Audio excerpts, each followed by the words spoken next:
A minha relação com o Radamés é sempre a relação dele com essa escola, com mais assim, é onde eu tenho mais aproximação do que foi a figura, do que é a figura do Radamés. Eu aprendi urbanismo com ele. E lembro até hoje de exercícios em sala de aula que a gente fazia. Eu lembro até hoje dele levantar a questão ambiental, principalmente através da Lagoa da Pampulha, aquela discussão dele sobre a área verde em torno da Lagoa da Pampulha, que ele publicou um trabalho que chamava A Peruca Verde da Lagoa, exatamente. Eu lembro disso. Eu lembro bem dele falar assim da importância da água. Ele falando assim que a água vai virar uma coisa tão central, isso na década de 70. Vai virar uma coisa tão central que as pessoas vão... Eu lembro assim do gesto da mão dele, assim, as pessoas vão ficar cuidando aqui da água, assim, tomando cuidado. Eu lembro do gesto da mão dele, fazendo falando do cuidado que as pessoas iam ter com cada gota de água que caísse por conta da necessidade do uso do recurso e da necessidade de conservação desse recurso. Que eu me lembro, na minha vida, foi a primeira pessoa que eu ouvi. Antes tinha uns discursos muito leves, muito assim, às vezes chapados, muito assim, com base em chavão. E eu lembro em sala de aula, ele trazer, por exemplo, a gente... Eu fiz só uma disciplina de graduação na época, eram duas. Tinha metodologia, tinha uma outra que eu não lembro o nome. Eu acho que eu devo ter feito metodologia e deve ter sido com Radamés, que eu lembro assim dele botar os mapas com declividade na mesa, na prancheta, e mandar a gente chamar iluminar o mapa, que era pegar as ruas, marcar, as ruas não, os rios, marcar a posição dos rios no mapa, para você perceber a circulação da água, e a partir daí ele tinha assim, um exercício inicial que era regional, de você pensar em localizações possíveis para vilas e cidades ali naquele lugar. Isso ficou muito marcado, fora às vezes tempos e tempos, muito tempo conversando, que ele realmente, quando ele acha uma pessoa para conversar, ele gosta muito dessa questão, ele fala muito, né? Isso era muito importante. Nós iniciamos o contato em torno de 80, eu ainda era uma estudante de arquitetura do terceiro período, quando eu cheguei e soube que existia um grupo de pesquisa na Escola de Arquitetura, que era um grupo de estudos de arquitetura bioclimática, e inclusive ele publicou um livrinho com esse grupo, e era um aluno já do meio para o final do curso de arquitetura. E quando a gente chegou, algumas 3 ou 4 estudantes de arquitetura que eram ainda do começo, do terceiro período, chegando, quarto, né? Ele criou um novo grupo para que esses novos alunos que não estavam mais no nível de compreensão daqueles que já tinham vivenciado um processo com ele, começassem a ter, na verdade, aulas maravilhosas particulares, né? Então esse grupo, ele se reunia semanalmente, toda quinta-feira, se eu não me engano, às 18 horas, e era um grupo tão contínuo e persistente que a gente era chamado na Escola de Arquitetura de Radamés, né?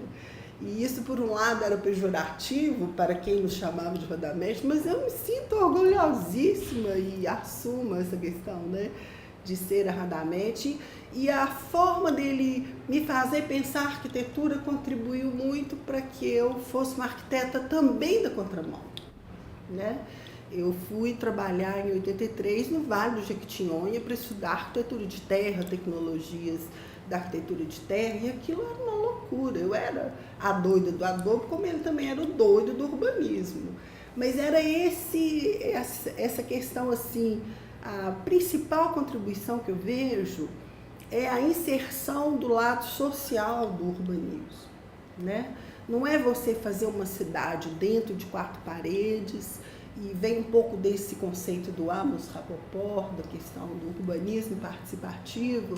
Então eu não consegui imaginar uma arquitetura ou um urbanismo onde aquele usuário não participasse do processo de construção. Yes.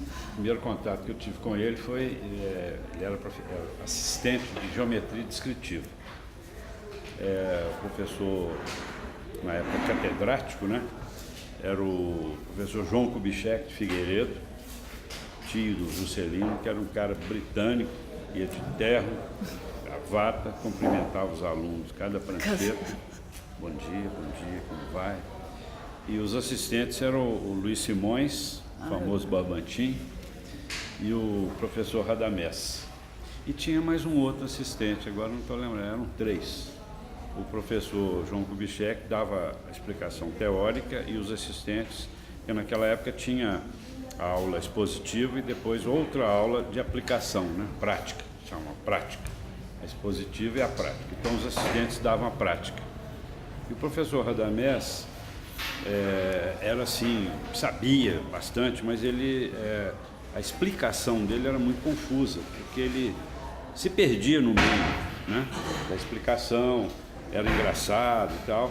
E teve um dia que ele estava numa aula prática, no quadro, fazendo os desenhos, e aí acabou o quadro, ele continuou com a parede, lá para cima, assim, ó. Pegou um banquinho, subiu na cadeira, subiu, continuou fazendo aquilo, todo mundo morrendo de rir, todo mundo desenhando, que a gente ia acompanhando o professor. Eu devo ao professor Radamés e o profissional que sou hoje. Eu conheci o professor Radamés por volta do ano de 1986, 87, quando eu era estudante na escola de arquitetura. A outra parte da relação com essa escola dele, eu captei exatamente fazendo o trabalho da história, de por que o urbanismo nessa escola sempre foi uma questão deixada à parte, às vezes até reprimida, embora realmente você tenha razão, nos dias de hoje as pessoas estão tratando isso de outra forma. Acho que a sociedade está clamando tanto por questões urbanas que os arquitetos, e tem crescido o mercado de trabalho nessa área, que os arquitetos estão se voltando um pouco mais para isso, arquitetos que tiveram a vida toda assim, um pouco mais uma relação com a edificação. Agora Radamés não, Radamés sempre foi urbanista. E se eu consigo entender bem, ele começou a trabalhar nessa área muito como estagiário do Sagmax na prefeitura, né? Então, quando veio o Lebré aqui na década de 50, ele contrataram estagiários, e o Radamés, que eu entenda, foi um desses estagiários, e foi lá, e aí uma vez eu perguntei para ele se o curso que ele dava aqui tinha a ver com o que ele tinha aprendido lá como estagiário, que ele tinha então feito uma ponte entre o que ele aprendeu lá naquele espaço e a escola daqui. Ele falou comigo que fez. Então, era isso. Agora, como a ligação dessa escola com o urbanismo é uma ligação, primeiro, antiga, e segundo, muito tratada como uma questão menor aqui nessa escola, por oposição a todas as outras escolas que existiam na época, escolas de urbanismo, as grandes escolas da época, São Paulo, Rio de Janeiro, Porto Alegre, Salvador, Recife, todo mundo, lá na década de 30 para frente já começou a tratar o urbanismo como uma questão da escola de arquitetura, com tanto empenho e dedicação quanto edificações. Essa escola não. Essa escola se manteve uma escola ligada a edificações, que é uma coisa que eu tentei entender por que no outro lugar, mas quem manteve não foi só o Radamés, teve realmente a Ismaília, teve Joani, teve outras pessoas que fizeram isso antes. E a partir de 50 ele já era professor na escola de arquitetura. Em 56 ele começa várias investigações sobre a região e vários estudos sobre a região metropolitana de Belo Horizonte, e você vê que o foco não é a cidade de Belo Horizonte, mas ele já pensa a questão, né, da região. A própria tese dele de livre docência é uma tese que trata do transporte no Brasil, uma visão extremamente vanguardista, e ele começa a perceber como que essa questão da mobilidade urbana é um ponto nevrálgico dentro do planejamento das cidades, e ele pensa isso desde a escala micro mesmo, que sistema usar Se a gente pegar, por exemplo, uma contribuição maravilhosa dele, que é a questão do Anel da Serra, então a gente pega hoje região metropolitana, nós temos Nova Lima. E eu me lembro que quando a gente apresentou isso, muitas pessoas dentro da prefeitura falavam assim, nossa, mas isso é loucura. 5 anos depois eu voltei, as avenidas que a gente tinha planejado estavam lá, prontas, construídas. Hoje a gente tem 3 anéis. E isso eu não abro mão. Eu acho que esse aprendizado com o Radamés de construir a cidade a partir da população local e com a participação real, né? E eu falava para ele, ó, eu tô querendo fazer arquitetura. Ele, não vai fazer arquitetura, não. Eu tô achando perigoso. Eu falei, perigoso? Palavra difícil, né? Aí ele falou, não, por quê? Eu tô achando que isso pode ser influência. Então ele me chamou, quando eu estava no segundo normal, ele me chamou para fazer um estágio na Interplanos, que a Interplanos foi assim, a escola dos arquitetos, sabe? Vários arquitetos trabalhavam lá e era assim, e era uma cooperativa. O que era interessante era isso, porque não era um escritório de arquitetura. Era uma cooperativa que trabalhava muito com planejamento urbano, naquela época, nos anos 70. Um grande, assim, existia o BNH ainda, então tinha uma relação muito grande com as relações de trabalho com habitação social, que era outro olhar, não é o olhar de hoje, né? Que tinha a relação de trabalhar também assim, as questões urbanas, mas tudo assim dentro da ordem do Serfal, da ordem do BNH, então era uma relação muito institucionalizada no nível vertical, né? Que era uma coisa inovadora pra gente, né? Mas o tempo inteiro ficava-se lá fazendo uma série de projetos, a gente desenhava, fazia rede de rua, loteamento, sabe? Fazia moradias, fazia habitação, fazia de tudo, né? E a gente participava de todo o processo. Então, como aprendizado, o Interplanos foi uma escola. E que era importante a atuação do professor Radamés, no caso, porque ele sempre com a visão, porque nunca foi muito bom administrador.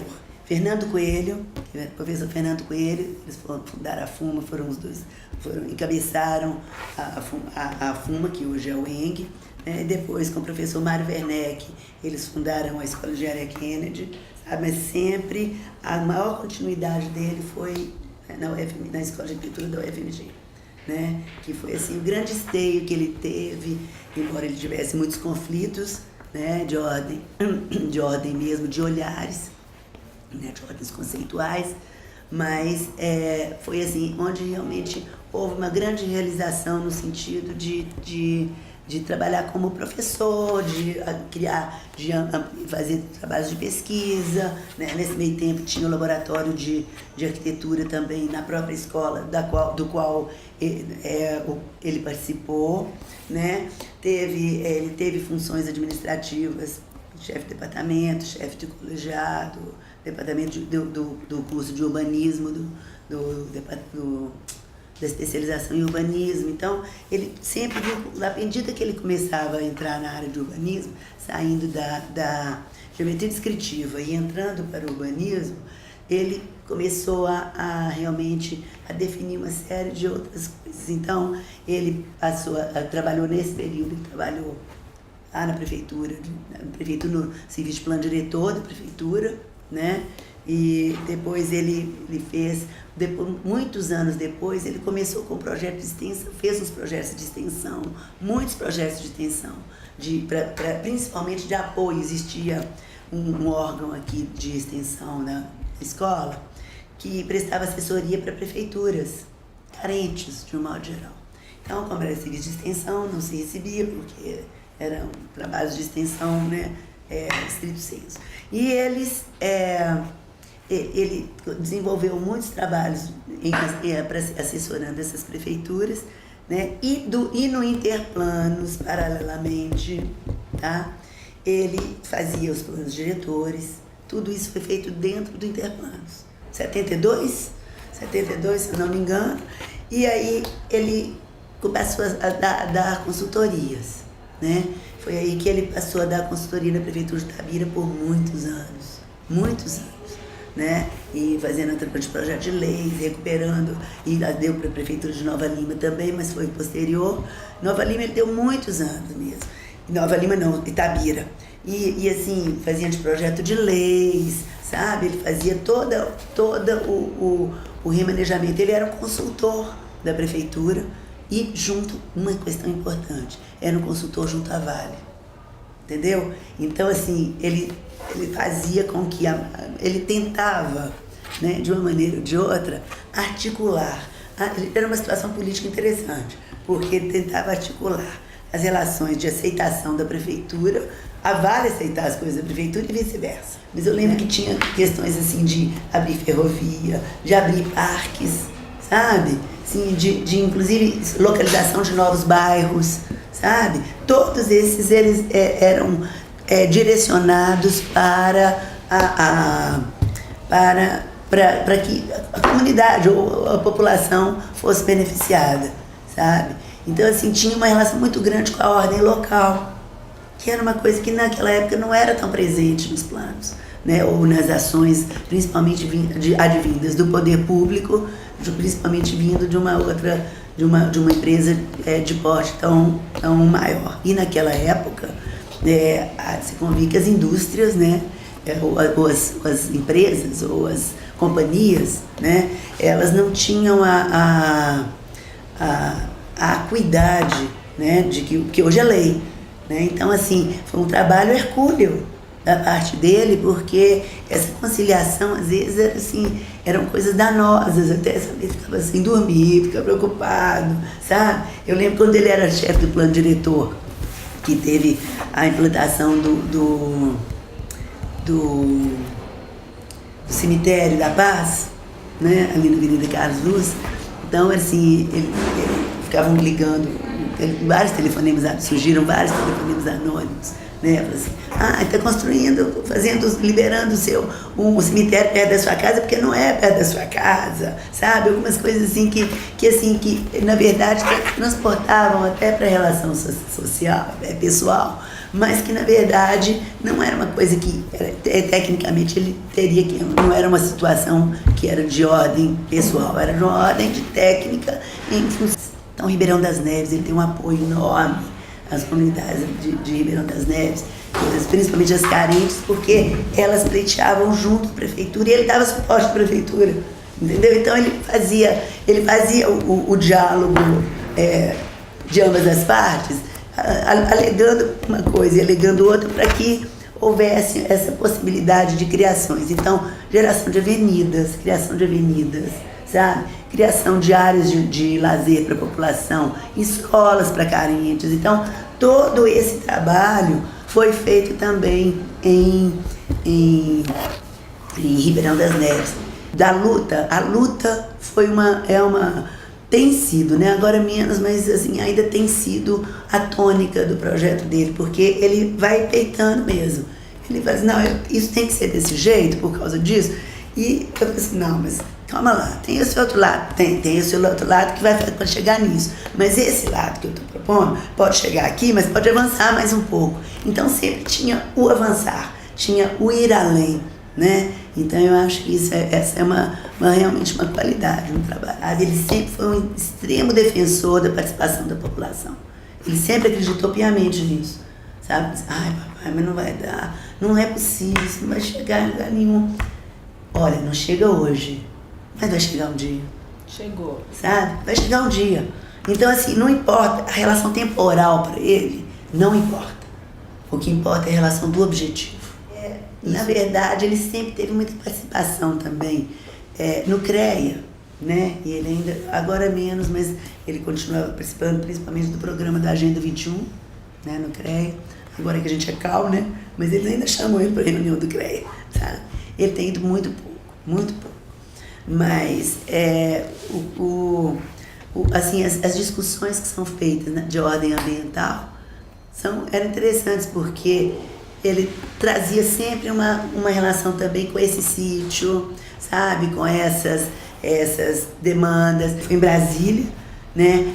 Pelo conjunto da obra, exatamente para ele fazer, pelo que ele tinha elaborado e beneficiado não só no sentido do pensamento do urbanismo, né? Que isso já deve ter sido discutido, já ter apresentado em níveis de intervenções, de projetos e tal, mas também, principalmente, da participação dele junto às comunidades e junto às prefeituras, nesse sentido de gerar sempre esse diálogo e gerar sempre essa parceria, sabe? Muito, muito em função dessa ação dele, né? E dessa transformação de vislumbrar a cidade como um bem de todos, né? Que ele fala que a usura é que todo mundo desfruta a cidade só para tirar partido dela, e que ele não concorda com isso, que a gente não pode tratar a cidade como usura, a gente é parte dela. E nós desenvolvemos um grande trabalho durante todos esses anos, principalmente na cidade de Tabira, onde o Radamés ele foi contratado. Eu e o Radamés fomos contratados para elaborar o plano diretor. E aí, né, durante todo esse período, mais uma vez, eu percebi a importância do professor Radamés, do profissional Radamés, primeiro como um fomentador de ideias. Se eu pudesse resumir o que é, né, a característica principal desse profissional, eu colocaria assim: ele é um profissional de propostas. Se você quer uma ideia, né, uma solução de um problema, qualquer problema de uma cidade, procura o professor Radamés, que ele vai ter uma ideia, uma grande solução. Todas as outras escolas que existiam na época, escolas de urbanismo, as grandes escolas da época, São Paulo, Rio de Janeiro, Porto Alegre, Salvador, Recife, todo mundo, lá na década de 30 para frente, já começou a tratar o urbanismo como uma questão da escola de arquitetura, com tanto empenho e dedicação quanto edificações. Essa escola não.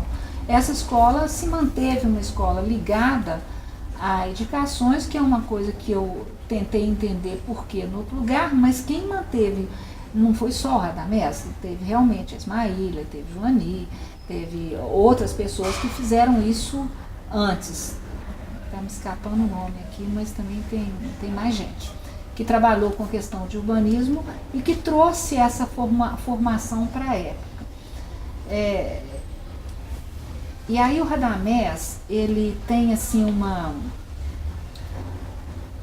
essa ligação que ele trouxe com essa questão, ele trouxe primeiro pela via da pós-graduação, pelo curso, na verdade eu estou falando de pós-graduação, mas não é pós-graduação, é na época um curso de graduação, que era o curso de urbanismo, que era um curso de graduação de 2 anos.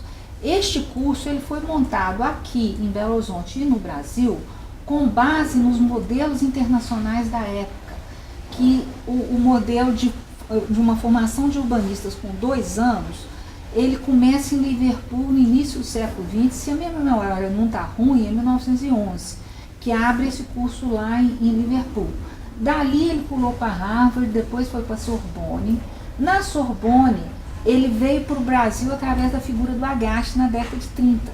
O Agache trouxe o trabalho, ele dentro do trabalho que ele fez para o Rio de Janeiro, ele tem um capítulo onde ele trata da questão do ensino de urbanismo, com propostas, com o que devia ser, como que devia ser, inclusive com uma proposta de disciplinas, conteúdo que devia ser. É essa proposta de Agache que influenciou a formação desse curso de graduação de urbanismo lá na UFRJ e aqui, e mais algumas cidades, algumas universidades dessa época, eu acho 3 ou 4, que eu agora não estou lembrando o nome.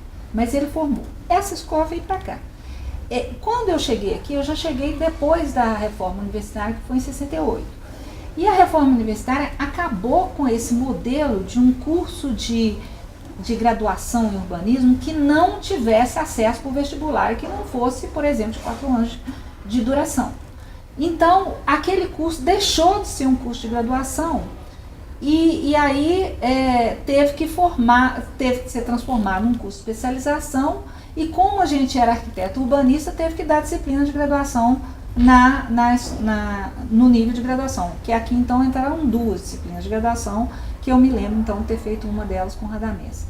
Noutras cidades, isso entrou de uma forma muito mais orgânica no curso. Aqui foi tipo assim, cobrando um espaço, brigando por um espaço, fazendo assim uma tensão mínima, exigência legal mínima, e foi isso que aconteceu há muito tempo.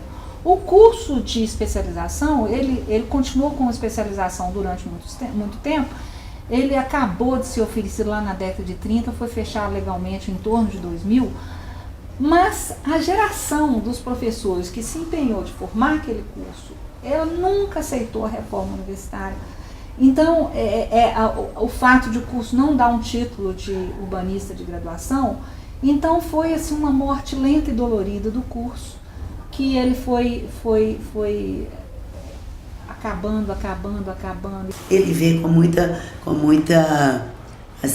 muito otimismo, viu com muito otimismo a criação do Ministério da Cidade, né? Porque geralmente todo mundo fala, não pode. O estatuto já vem com uma organização, né? Vem o Ministério, depois vem a Constituição, depois vem o Ministério, vem contando uma história, né? Que isso foi muito bom, porque como o tempo da cidade é outro, né? Então que a gente também vai começando a conformar, né? Vai começando a se associar a esse pensamento do crescimento da cidade, né? Acho que isso é importante a ele, essa colocação dele, no sentido de avaliar que as coisas têm que ser feitas pelas pessoas. Não é o poder público está aí para executar, mas se as pessoas não tomam parte nisso, né? Aí tem que ter um técnico, ele insiste que tem que ter um técnico. Não, então deixa. Não, tem que ter um técnico, tem que ter. E você como profissional, ele se puxava sempre a gente como aluno. Você como profissional, você tem que fazer isso. Você como profissional, você tem que fazer isso. É sua obrigação. E não é aquela atribuição que é dada pelo seu conselho de arquitetura ou de engenharia, nada disso. É você como relação ética. Você como posicionamento ético frente à sua cidade. Ele conversava com a gente horas e horas a fio, contava as histórias e falava muito. Então, nos dias de hoje, eu estou falando do passado, porque eu tenho tido menos contato com ele ultimamente, mas certamente ele continua fazendo isso, né? Eu acho que é uma coisa por aí, essa participação dele, quer dizer, ele sustentou a discussão urbanística nessa escola durante esses anos todos, que foi do final da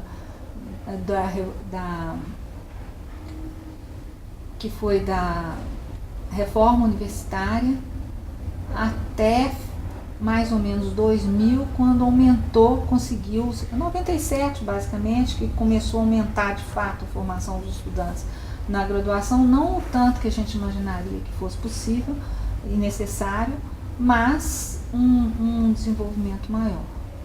Para lembrar uma frase que me tocou do Celso Pinheiro, quando eu estava uma vez fazendo a entrevista com ele, e ele falando comigo assim: olha, Beatriz, os arquitetos aqui achavam que urbanismo era loteamento.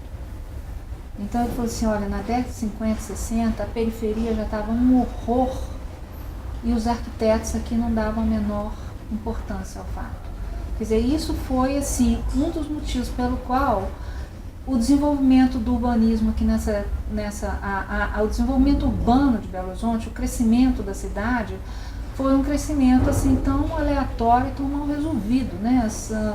Sistema viário, né, mal resolvido, na verdade, né, muito mal resolvido. Por quê? Porque não houve mesmo assim um empenho de uma escola que era a escola que podia ter enfrentado essa questão, né? E acho que essa figura, por exemplo, Radamés, fez um trabalho importante. Joani participou também, Ismaília. Eu estou aqui tentando lembrar o nome do professor. Ambrósio, né?